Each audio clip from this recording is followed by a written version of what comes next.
Bună ziua! Astăzi pregătim plăcintă cu dovleac plăcintar, cu bostan. Avem nevoie de 500 de grame de făină, peste care punem o linguriță de sare, pe care o dizolvăm în 200 de ml de apă.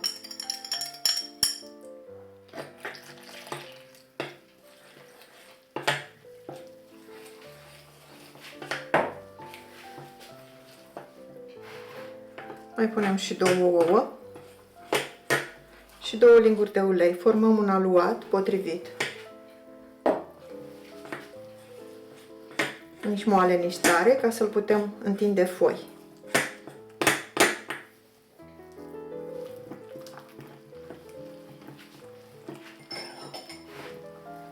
Când s-a legat puțin aluatul, începem și punem uleiul.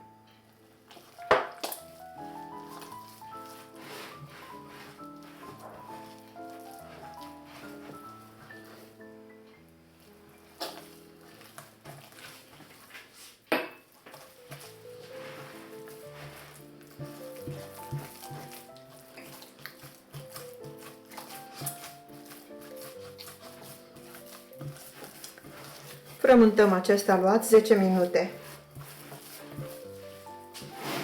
Scoatem puțin pe masă și îl frământăm.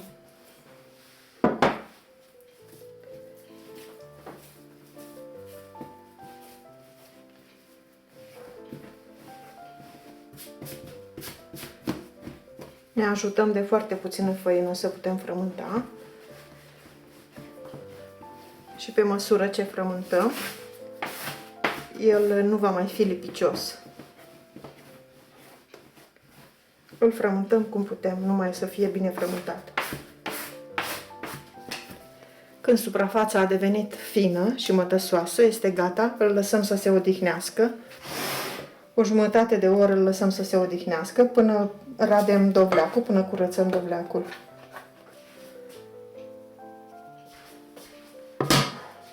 Avem nevoie de 1,5 kg de dovleac, l-am curățat de coajă și de semințe. Acum îl dau pe răzătoarea cea mare. Îl dăm așa pe tot. După ce am ras tot bostanul, pregătim umplutura ca să o împărțim în mod egal.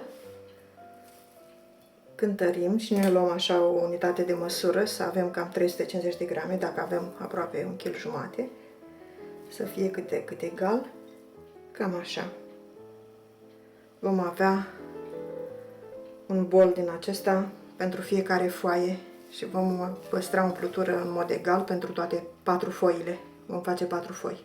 După ce a trecut jumătate de oră, umplem plăcintele. Avem nevoie de puțin pesmet, câteva linguri, 6 linguri de pesmet, 200 de grame de zahăr sau mai mult sau mai puțin, scorțișoară, nucușoară și zahăr vanilat. Oricum punem ce arome ne plac, dacă ne plac, dacă nu.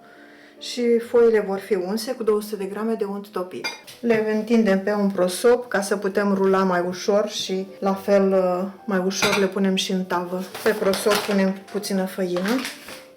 Aluatul s-a relaxat, s-a odihnit. Îl împărțim în 4.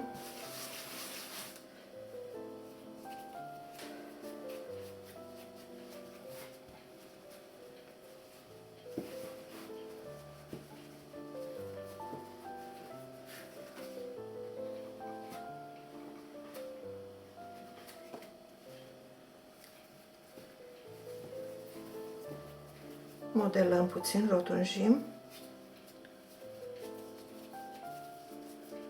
Ținem tot acoperit cât timp lucrăm să nu se usuce.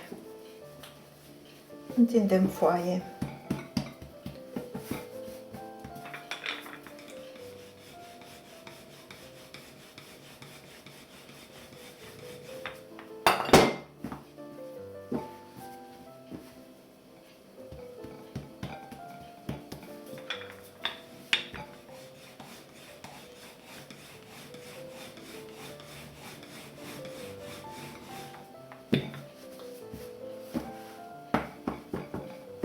Aluatul cu ou se lucrează foarte bine și este și foarte gustos. Deși nu avem niciun agent de creștere, nici drojdie, nici praf de copt, vom avea o plăcintă gustoasă.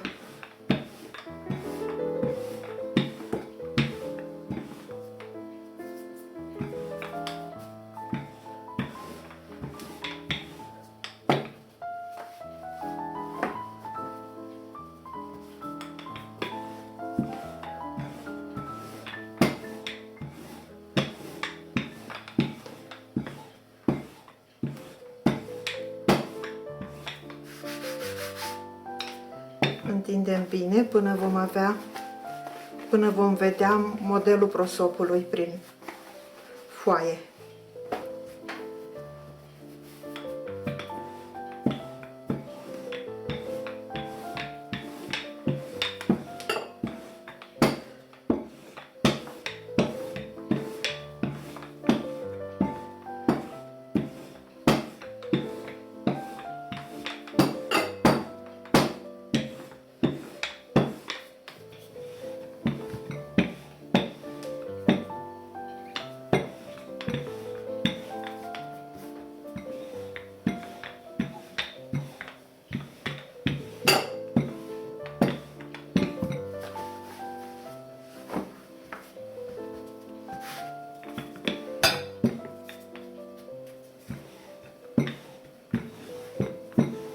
O putem întinde și mai mult, dar apoi se rupe cu umplutura, deci este bine să o lăsăm așa cât de cât, cam așa de subțire. O putem întinde cât prosopul, dar din experiență am văzut că se rupe dacă este și prea subțire și iese umplutura. Acum o dăm cu unt topit.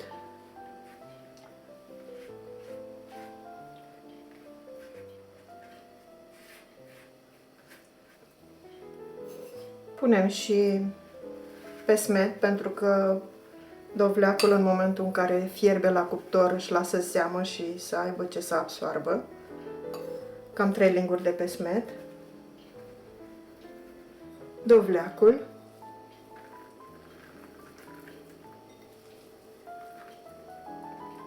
Pare mult, dar va scădea în cuptor. Amestecăm și scorțișoara cu zahărul vanilat și cu nucușoara. Dacă nu vă place nucușoara, nu puneți sau puneți puțin pentru că este foarte puternică. Și zahăr punem după gust. Cam 4 linguri pun eu. Și acum rulăm foarte ușor. Împachetăm.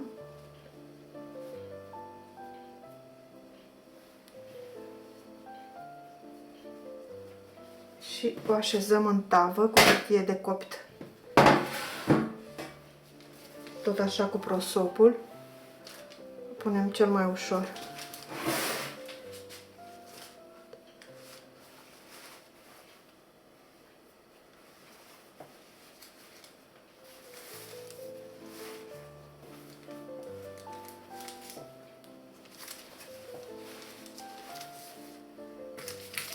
Așa le facem pe toate.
După ce le-am umplut, am bătut și un ou, le dăm cu ou. Am pus și cuptorul la preîncălzit la 180 de grade și le vom coace 40 de minute, 50 în funcție de cum vedem că se rumenesc și în funcție de cuptorul fiecăruia. Cel mai greu la aceste plăcinte este să radem bostanul și să-l curățăm. Foile se fac foarte ușor. Pentru fetele tinere care vor să învețe să facă foi, acest aluat este cel mai bun pentru foi. Cel mai ușor de lucrat.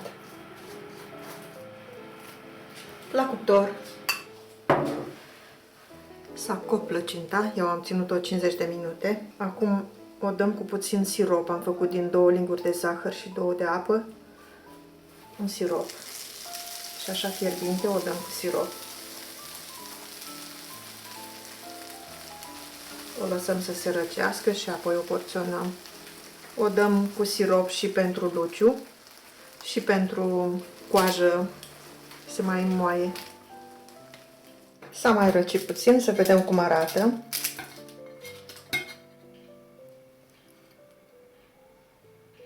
Plăcintă de bostan, cu bostan. Pentru cunoscători, pentru cine cunoaște gustul și îi place, este minunată.